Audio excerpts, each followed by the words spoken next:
السلام علیکم ورحمۃ اللہ وبرکاتہ۔ ربی اشرح لی صدری ویسر لی امری واحلل عقدۃ من لسانی یفقہوا قولی۔ پہلے ہم نیند کی حکمت اور اس کے اوقات کے بارے میں دیکھ چکے ہیں۔ ابھی انشاءاللہ ہم دیکھیں گے کہ سونے کے آداب کیا ہیں، یعنی سونے سے پہلے رسول اللہ صلی اللہ علیہ وسلم جو ہیں ان کا کیا معمول تھا، وہ کون سے کام کر کر پھر اپنے بستر پر جاتے تھے۔ تو رسول اللہ صلی اللہ علیہ وسلم کے امتی ہونے کے ناطے ہم پر بھی لازم ہے کہ ہم بھی ان تمام کاموں کو اپنی زندگی کا حصہ بنائیں، اپنے سونے اور جاگنے کے اوقات میں ان کاموں کو شامل کریں جن کو ہمارے پیارے رسول صلی اللہ علیہ وسلم نے ہمیشہ کر کے دکھایا۔ سب سے پہلے نماز عشاء ادا کرنا۔ عشاء کی نماز ادا کر کے سوئیں، اس سے قبل نہ خود سوئیں نہ گھر والوں کو سونے دیں، کیونکہ نبی صلی اللہ علیہ وسلم نے اس کو ناپسند فرمایا ہے۔ حدیث میں آتا ہے، سیدنا ابو بردہ رضی اللہ تعالیٰ عنہ روایت کرتے ہیں، ان رسول اللہ صلی اللہ علیہ وآلہ وسلم کان یکرہ النوم قبل العشاء۔ صحیح بخاری کی حدیث ہے 558 نمبر پر کہ رسول اللہ صلی اللہ علیہ وسلم نماز عشاء سے پہلے سونے کو ناپسند کرتے تھے۔ تو انشاءاللہ جو کام ہمارے نبی صلی اللہ علیہ وسلم ناپسند فرماتے تھے اس کو ہم بھی نہیں کریں گے انشاءاللہ۔ اور نماز وتر کا اہتمام کرنا۔ وتر رات کی آخری نماز ہے۔ تہجد کے لیے بیدار نہ ہونے کا اندیشہ ہو تو وتر پڑھ کر سوئیں۔ سیدنا جابر رضی اللہ تعالیٰ عنہ سے روایت ہے کہ رسول اللہ صلی اللہ علیہ وسلم نے فرمایا، من خاف ان لا یقوم من آخر اللیل فلیوتر اولا۔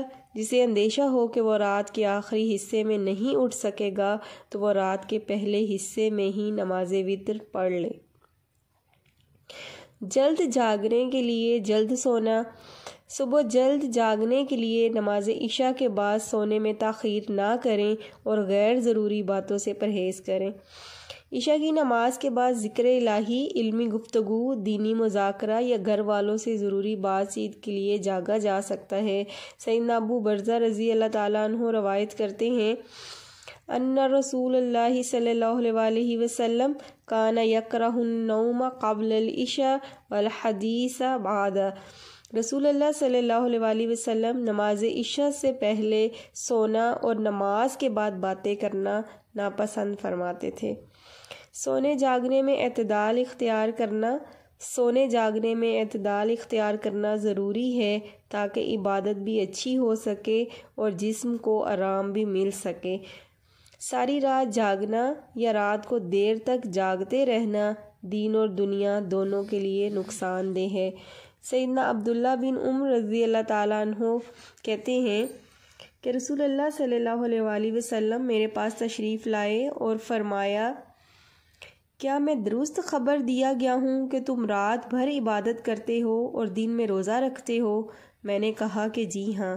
آپ صلی اللہ علیہ وسلم نے فرمایا، ایسا نہ کرو، قیام بھی کرو، سویا بھی کرو، روزے بھی رکھو اور روزے کے بغیر بھی رہو، کیونکہ بے شک تمہارے جسم کا تم پر حق ہے۔ صحیح بخاری کی حدیث ہے 6134 نمبر پر۔ اور کون سا کام کرتے تھے رسول اللہ سونے سے پہلے کہ بغیر منڈھیر کی چھت پر نہ سونا، اس کی بھی تاکید کی رسول اللہ نے۔ تازہ ہوا والی جگہ پر سونا صحت کے لیے بہترین ہے۔ اس مقصد کے لیے اگر کھلی چھت پر سونا ہو تو اس کے گرد چار دیواری کا ہونا ضروری ہے۔ سیدنا علی بن شیبان رضی اللہ تعالیٰ عنہ سے روایت ہے کہ رسول اللہ صلی اللہ علیہ وسلم نے فرمایا، جو شخص ایسی چھت پر سوئے جس کے گرد کوئی منڈھیر نہ ہو تو اس کا ذمہ اٹھ گیا۔ بعض لوگوں کو نیند میں چلنے کی عادت ہوتی ہے، بغیر منڈھیر کی چھت پر سونے سے انہیں نقصان پہنچ سکتا ہے۔ بسم اللہ پڑھ کر دروازے بند کرنا۔ سونے سے قبل گھر کے دروازے بند کرتے وقت بسم اللہ پڑھیں۔ سیدنا جابر بن عبداللہ رضی اللہ تعالیٰ عنہ فرماتے ہیں کہ رسول اللہ صلی اللہ علیہ وآلہ وسلم نے فرمایا، دروازوں کو بند کر لیا کرو اور اللہ کا نام لے لیا کرو، کیونکہ شیطان بند دروازے نہیں کھول سکتا۔ سونے سے قبل آگ بجھا دینا، سونے سے پہلے گیس اور بجلی کے آلات احتیاط سے بند کر دیں۔ سیدنا سالم اپنے والد رضی اللہ تعالیٰ عنہ سے روایت کرتے ہیں کہ رسول اللہ صلی اللہ علیہ وآلہ وسلم نے فرمایا، جس وقت تم سو رہے ہوتے ہو تو اپنے گھروں میں آگ کو جلتا ہوا نہ چھوڑو۔ صحیح بخاری کی حدیث ہے 6293 نمبر پر۔ سیدنا ابو موسیٰ اشعری رضی اللہ تعالیٰ عنہ نے بیان کیا کہ مدینہ منورہ میں ایک گھر رات کے وقت جل گیا۔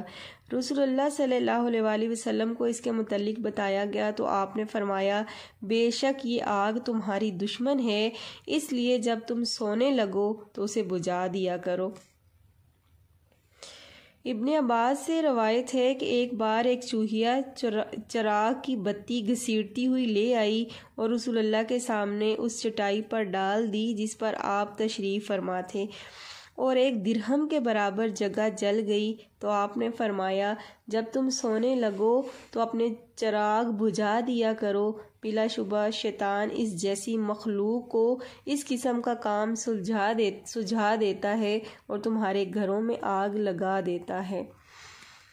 برتن ڈھانکنا، کھانے پینے کے برتن ڈھانک دیں یا اوندے کر کے رکھیں۔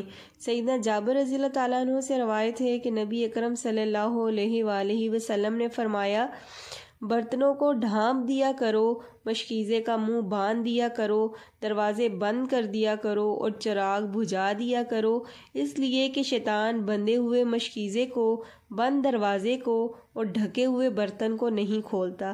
پھر اگر تم میں سے کسی کو کوئی چیز نہ ملے تو وہ برتن میں اس کی چوڑائی میں صرف ایک لکڑی ہی رکھ دے اور اللہ تعالیٰ کا نام لے لے تو اسے ایسا ہی کرنا چاہیے۔ سیدنا جابر بن عبداللہ کہتے ہیں کہ رسول اللہ صلی اللہ علیہ وآلہ وسلم نے فرمایا، برتن ڈھانپ دو اور مشک کا منہ بند کر دو، بے شک سال میں ایک رات ایسی ہوتی ہے جس میں وبا اترتی ہے، پھر وہ وبا جس برتن یا مشکیزے کے پاس سے گزرتی ہے جو ڈھکا ہوا نہ ہو تو اس میں سما جاتی ہے۔ وضو کا پانی اور مسواک تیار کر کے سونا، سونے سے قبل جائزہ لے لیں کہ صبح وضو اور طہارت کے لیے ٹینکی وغیرہ میں پانی موجود ہے۔ سیدنا سعد بن ہشام سے روایت ہے کہ سیدہ عائشہ رضی اللہ تعالیٰ عنہا نے رسول اللہ صلی اللہ علیہ وآلہ وسلم کے وطر کے متعلق بیان کرتے ہوئے فرمایا، ہم آپ صلی اللہ علیہ وآلہ وسلم کے لیے مسواک اور وضو کا پانی تیار کر کے رکھ دیتے تھے۔ سیدنا ابن عمر سے مروی ہے کہ نبی صلی اللہ علیہ وآلہ وسلم کے پاس سوتے وقت بھی مسواک ہوتی تھی اور جب آپ بیدار ہوتے تو سب سے پہلے مسواک کرتے۔ باوضو سونا، بستر پر جانے سے پہلے وضو کر لیں۔ رسول اللہ صلی اللہ علیہ وآلہ وسلم نے سیدنا برا بن عازب کو نصیحت کی، جب تم اپنے بستر پر جانے لگو تو اسی طرح وضو کر لیا کرو جس طرح تم نماز کے لیے وضو کرتے ہو۔ صحیح بخاری کی حدیث ہے 247 نمبر پر۔ سیدنا ابن عمر سے روایت ہے کہ رسول اللہ صلی اللہ علیہ وآلہ وسلم نے فرمایا، جو شخص رات کو باوضو سوتا ہے اس کے بستر میں فرشتہ رات گزارتا ہے۔ جب وہ رات کی کسی گھڑی میں بیدار ہوتا ہے تو فرشتہ کہتا ہے، اے اللہ، اے فلاں بندے کو معاف کر دے کیونکہ وہ باوضو سویا ہے۔ ہاتھ دھو کر سونا، اگر کسی وجہ سے وضو نہ کر سکیں تو ہاتھ ضرور دھو لیں۔ سیدنا ابو ہریرہ رضی اللہ تعالیٰ عنہ سے روایت ہے کہ رسول اللہ صلی اللہ علیہ وآلہ وسلم نے فرمایا، جو شخص اس حال میں سو گیا کہ اس کے ہاتھ پر چکنائی لگی رہ گئی اور اس نے اسے نہیں دھویا اور پھر اسے کچھ ہو گیا تو وہ سوائے اپنے آپ کو کسی کو ملامت نہ کرے۔ سرما لگانا، سرما آنکھوں کی خوبصورتی، روشنی اور صفائی کا بہترین ذریعہ ہے، اسے لگانے کا اہتمام کریں۔ سیدنا جابر کہتے ہیں کہ میں نے رسول اللہ صلی اللہ علیہ وآلہ وسلم کو یہ فرماتے سنا، سوتے وقت سرما لگانا ضروری سمجھ لو، کیونکہ یہ نظر کو تیز کرتا ہے اور بالوں کو اگاتا ہے۔ سیدنا ابن عباس سے مروی ہے کہ رسول اللہ صلی اللہ علیہ وسلم کے پاس ایک سرمے دانی تھی، جس سے آپ سوتے وقت ہر آنکھ میں 3 سلائی سرما لگایا کرتے تھے۔ بستر جھاڑنا، لیٹنے سے پہلے 3 مرتبہ بستر جھاڑ کر درست کر لیں اور بسم اللہ پڑھیں۔ سیدنا ابو ہریرہ رضی اللہ تعالیٰ عنہ سے روایت ہے کہ رسول اللہ صلی اللہ علیہ وسلم نے فرمایا، جب تم میں سے کوئی اپنے بستر پر جائے تو اپنے تہبند کا کونا پکڑے اور اس سے اپنا بستر جھاڑ لے اور بسم اللہ پڑھے، کیونکہ وہ نہیں جانتا کہ اس کے بعد اس کے بستر پر کون آیا تھا۔ سیدنا ابو ہریرہ رضی اللہ تعالیٰ عنہ سے روایت ہے کہ رسول اللہ صلی اللہ علیہ وسلم نے فرمایا، جب تم میں سے کوئی شخص اپنے بستر پر جانے لگے تو اسے چاہیے کہ وہ اپنے کپڑے کے کنارے سے اسے 3 مرتبہ جھاڑ لے۔ چراغ بجھا دینا، سونے سے قبل گھر کی روشنیاں بجھا دیں، روشنی میں سونا مضر صحت بھی ہے۔ سیدنا جابر رضی اللہ تعالیٰ عنہ سے روایت ہے کہ رسول اللہ صلی اللہ علیہ وسلم نے فرمایا، رات کو جب سونے لگو تو چراغ بجھا دیا کرو۔ دائیں کروٹ پر لیٹنا، دائیں کروٹ پر سوئیں، اگر سوتے وقت میں کروٹ بدل بھی جائے تو کوئی حرج نہیں ہے۔ رسول اللہ صلی اللہ علیہ وسلم نے سیدنا براء بن عازب کو نصیحت کی، جب تم اپنے بستر پر آؤ تو نماز جیسا وضو کرو، پھر اپنے دائیں پہلو پر لیٹا کرو۔ سیدنا ابو قتادہ رضی اللہ تعالیٰ عنہ سے روایت ہے، رسول اللہ صلی اللہ علیہ وسلم دوران سفر جب رات میں پڑاؤ ڈالتے تو اپنی دائیں کروٹ لیٹا کرتے، اور صبح سے کچھ دیر پہلے پڑاؤ ڈالتے تو بازو کو کوہنی کے بل کھڑا کر کے ہتھیلی پر اپنا ہاتھ رکھا کرتے، تاکہ نماز کے وقت کہیں گہری نیند نہ ہو جائے۔ دایاں ہاتھ رخسار کے نیچے رکھنا، سوتے وقت دائیں کروٹ لیٹ کر دایاں ہاتھ رخسار کے نیچے رکھیں۔ سیدنا حفصہ رضی اللہ تعالیٰ عنہا زوجہ نبی صلی اللہ علیہ وسلم کہتی ہیں کہ نبی صلی اللہ علیہ وسلم جب سونے کا ارادہ فرماتے تو اپنا دایاں ہاتھ رخسار کے نیچے رکھ لیتے، پھر 3 مرتبہ فرماتے، اللہم کنی عذابک یوم تبعث عبادک، اے اللہ مجھے اپنے عذاب سے بچا لینا جس دن تو اپنے بندوں کو اٹھائے گا۔ پیٹ کے بل نہ لیٹنا، رات یا دن میں کسی بھی وقت پیٹ کے بل نہ لیٹیں۔ سیدنا ابو ہریرہ رضی اللہ تعالیٰ عنہ سے روایت ہے کہ رسول اللہ صلی اللہ علیہ وسلم نے فرمایا کہ ایک شخص کو پیٹ کے بل لیٹے ہوئے دیکھا تو فرمایا، بے شک اس طرح پیٹ کے بل لیٹنا اللہ تعالیٰ کو پسند نہیں۔ سیدنا ابو ذر رضی اللہ تعالیٰ عنہ سے روایت ہے کہ میں پیٹ کے بل لیٹا ہوا تھا، نبی صلی اللہ علیہ وسلم میرے پاس سے گزرے، مجھے قدم مبارک سے ٹھوکا دیا اور فرمایا، اے پیارے جندب، بے شک یہ اہل جہنم کے لیٹنے کا انداز ہے۔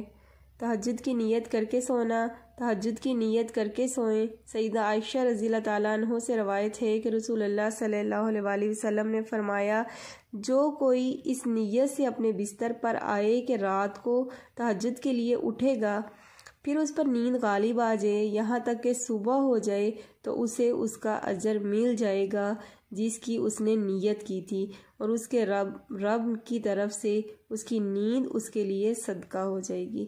تو الحمدللہ ہم نے وہ تمام کام دیکھے جو نبی صلی اللہ علیہ وسلم سونے سے قبل کرتے تھے اور اپنی امت کو بھی تلقین کی۔